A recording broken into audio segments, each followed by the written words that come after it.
जिन दिनों अब्दुल हबीब फैक्ट्री में मुलाजमत करते थे, करीबी हमें एक छोटा सा मकान भी मिला हुआ था। इस मकान में दो कमरे, एक बरामदा, चार दीवारी और एक नलका था।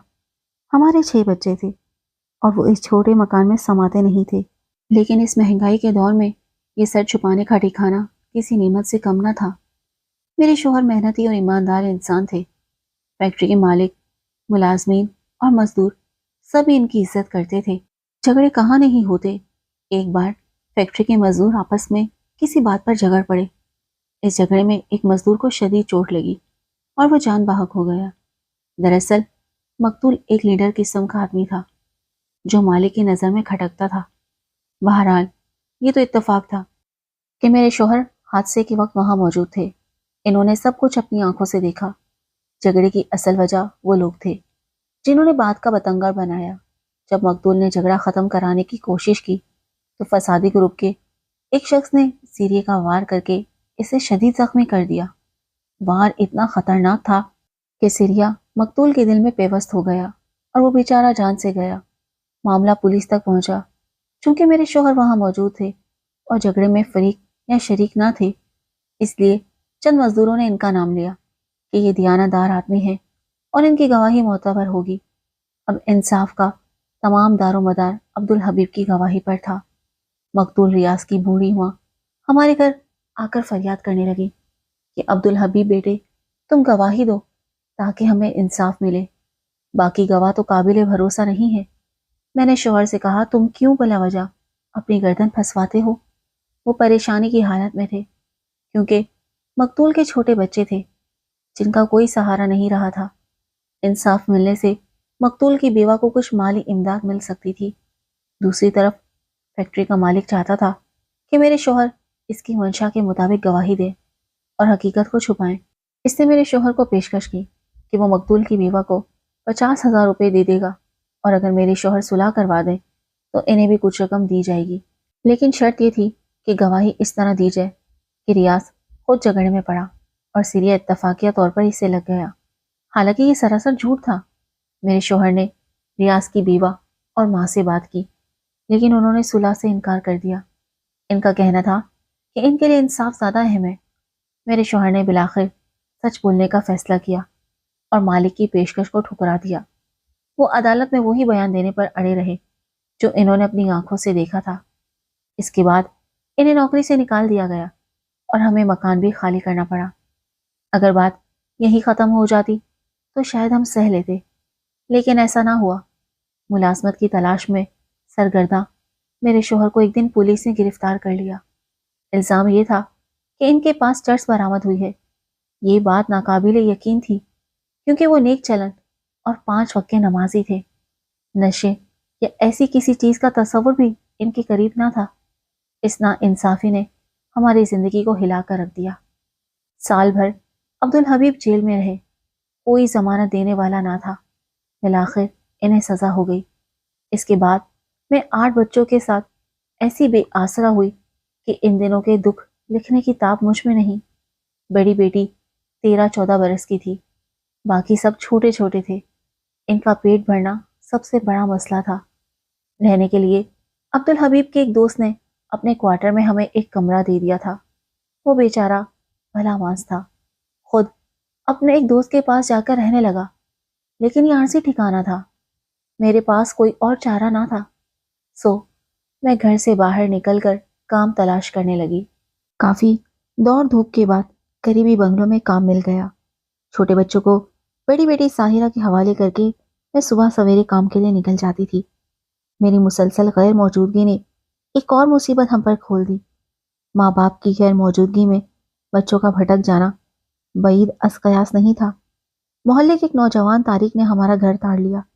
वो बच्चों के लिए बिस्किट और टॉफियां ले आता, इनसे बातें करता, इनकी मासूमियत का फायदा उठाकर इनके करीब होता चला गया।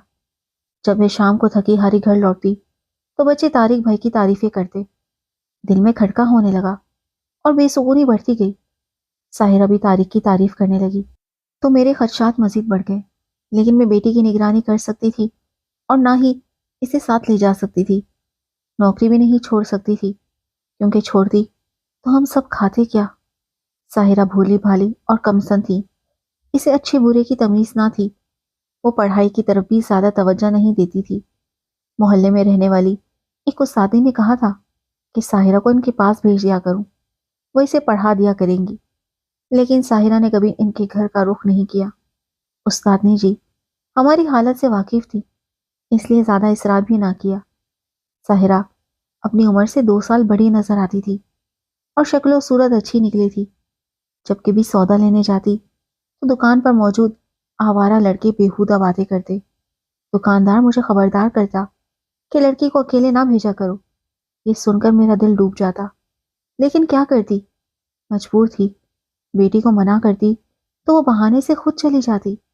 दिन गिन गिन कर गुजार रही थी कि कब अब्दुल हबीब की सजा खत्म हो और वो घर लौट आए। लेकिन हमारी उम्मीद की आखिरी किरण भी बुझ गई।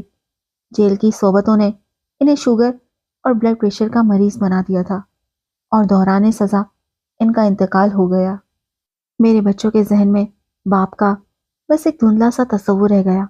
अब साहिरा ही घर की करता धरता थी, लेकिन वो भी बेखौफ होती जा रही थी। एक दिन मोहल्ले में शोर उठा और शाम को तारिक के वालिदैन हमारे घर आ गए। इन्होंने मुझे खूब बुरा भला कहा कि जवान लड़की को अकेला छोड़कर खुद सारा दिन गायब रहती हो। इस तरह मोहल्ले का माहौल खराब होता है। तुम्हें अपनी इज्जत का ख्याल नहीं, लेकिन हमें तो है। तारिक मेरी गैर मौजूदगी में साहिरा से मिलने के लिए घर आने लगा था। एक दिन मोहल्ले के लोगों ने इसे पकड़ लिया और खूब मारा। इसके बाद वो मुझे घर से निकालने के दर पे हो गए। मैं इनके सामने फूट फूट कर रो पड़ी और कहा कि तुम लोगों को सिर्फ अपनी इज्जत की फिक्र है, लेकिन मेरी मुसीबतों का इल्म नहीं। मैं तो खुद अपनी बेटी की फिक्र में दिन रात जीती हूँ और ना मरती हूँ। क्या करूं? छोटे बहन भाई किसके हवाले करूं? अगर काम पर ना जाऊं तो हम खाएंगे कहाँ से? कितने दिन फाके किए जा सकते हैं? क्या अपने बच्चों के हाथ में कशकोल देकर सड़क पर बैठ जाऊं? मेरी हालत देखकर वो खामोश हो गए। मेरी मजबूरियां वाज़ेह थी। मैं बुरी औरत तो ना थी और ना ही कोई बहाना कर रही थी। मैंने इनसे कहा कि मेरी बेटी को अपनी बेटी समझें, आप ही इसकी निगरानी करें और अगर किसी शरीफ आदमी से इसका निकाह करवा दें तो मुझे कोई एतराज़ ना होगा। किसी ने जवाब ना दिया। वो खामोशी से चले गए। तारिक के वालिदैन ने कहा कि अगर वो दोबारा ऐसी हरकत करता पाया गया तो इसका अंजाम बुरा होगा। वो वक्ती तौर पर नादिम हो गए, मगर अब किसी और को तो क्या, मुझे भी इस पर एतबार ना रहा। कुछ दिन बाद साहिरा ने फिर किसी न किसी बहाने घर से निकलना शुरू कर दिया। दुकानदार शिकायत करते कि तुम्हारी बेटी आज बाहर निकली थी। मैं इसे समझाती कि खुद ना जाया करो, छोटे भाइयों को सौदा लेने भेजा करो। वो हाँ में गर्दन हिला देती, लेकिन करती वही जो इसके दिल में आता। जहां मैं काम करती थी वहां एक खानसामा था। वो बहुत शरीफ आदमी था। मैंने एक रोज अपनी मुसीबतों का जिक्र इससे किया। इसे कहा कि मेरा एक बेटा है जो थोड़ा बहुत कमा लेता है। गुर्बत की वजह से इसका रिश्ता नहीं हो पा रहा। तुम इससे मिलो, अगर तुम्हें मुनासिब लगे तो अपनी बेटी का रिश्ता दे दो।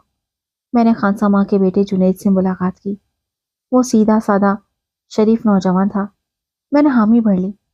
जब जुनैद की माँ साहिरा को देखने आई तो इसने भी इसे पसंद कर लिया।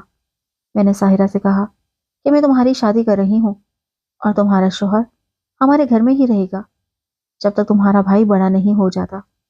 वो खामोश रही और किसी किस्म का रद्द-ए-अमल जाहिर ना किया।